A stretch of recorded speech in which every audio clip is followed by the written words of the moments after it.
Welcome. In this video, I'll show you how to make a USB bootable pendrive step by step using Windows. With a bootable USB, you can easily install Windows or Linux on your computer.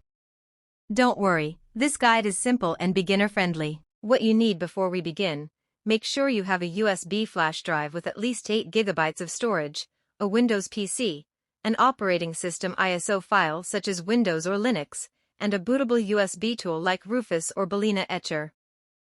Create the bootable USB. Insert your USB flash drive into your computer and open Rufus. Select your USB device, then browse and choose the downloaded ISO file. After confirming the settings, click the Start button and wait for the process to complete. Your bootable USB will be created automatically. Boot from the USB. Once the bootable USB is ready, restart your computer. Press the boot menu key, such as F12, F9, Escape, or Delete, depending on your computer manufacturer. Select your USB drive from the boot menu, and the Windows or Linux installer will start automatically. Conclusion: congratulations! Your bootable USB pendrive is now ready to use.